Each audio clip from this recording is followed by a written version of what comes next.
Incheon Port in South Korea and began a routine voyage. There were a total of 476 people on board the ship bound for Jeju Island. The vast majority of passengers were 325 students aged 16-17 from Danwon High School. Most were embarking on their first long sea voyage, which was to be one of the most memorable experiences of their high school years. No one knew that this voyage would become one of the most tragic stories in history within a few hours. Pre-disaster modifications and hazards.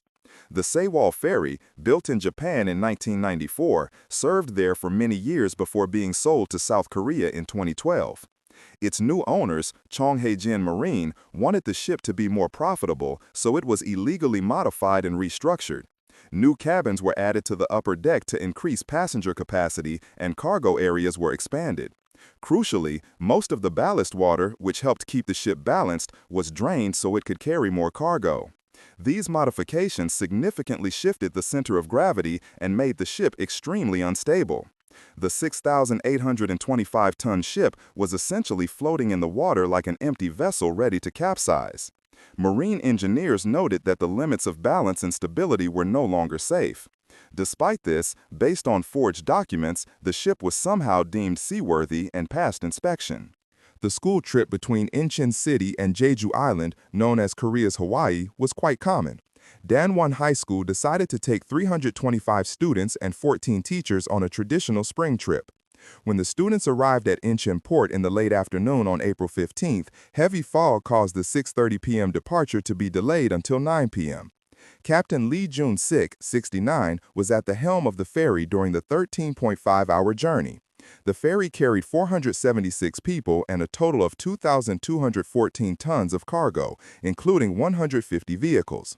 However, the permitted cargo weight was only 987 tons. This meant the cargo was improperly loaded and, critically, most of it was not properly secured, including additional components and containers, the first sign that danger bells were ringing. The moment of crisis.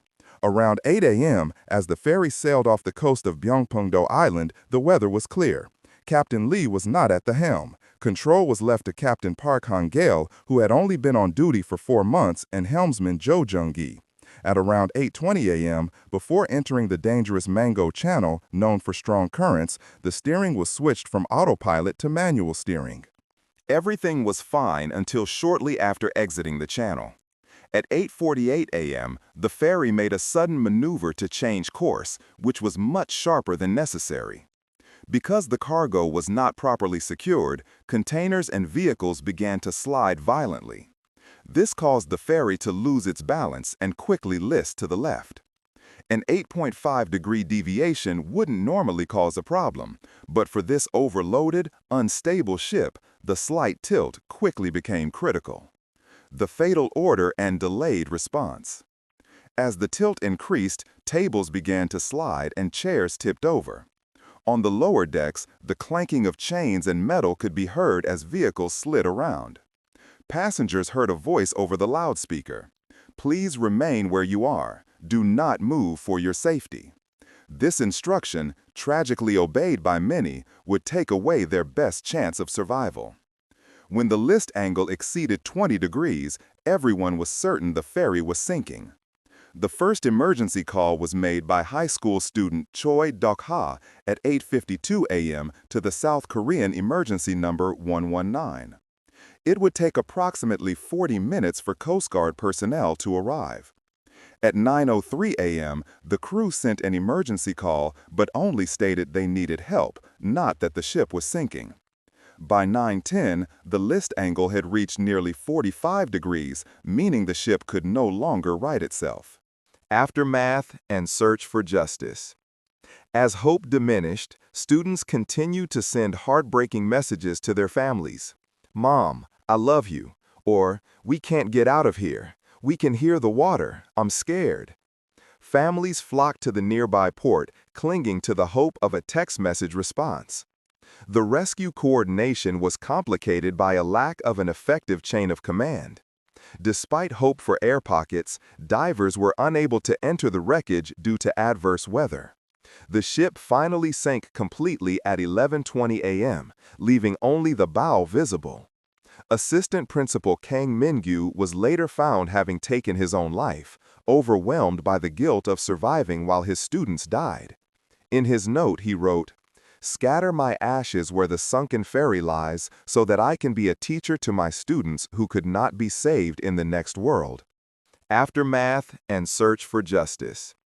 As hope diminished, students continued to send heartbreaking messages to their families. "Mom, I love you," or "We can't get out of here. We can hear the water. I'm scared." Families flocked to the nearby port, clinging to the hope of a text message response. The rescue coordination was complicated by a lack of an effective chain of command. Despite hope for air pockets, divers were unable to enter the wreckage due to adverse weather. The ship finally sank completely at 11:20 a.m., leaving only the bow visible. Assistant Principal Kang Min-gyu was later found having taken his own life, overwhelmed by the guilt of surviving while his students died.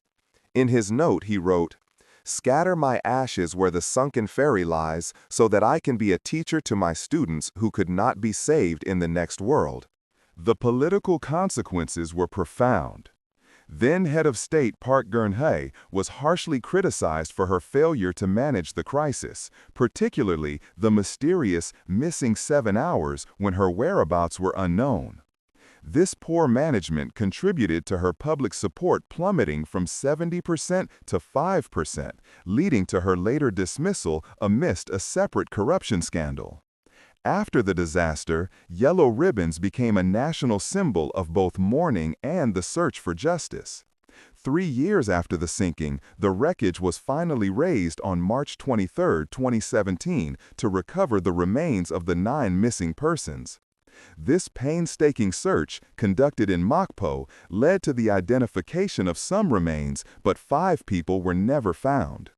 The Sewol disaster, which claimed 304 lives, was a painful demonstration of the prioritization of commercial interests over human life and a failure by the state to protect its citizens. It left behind lives unfinished and stories untold.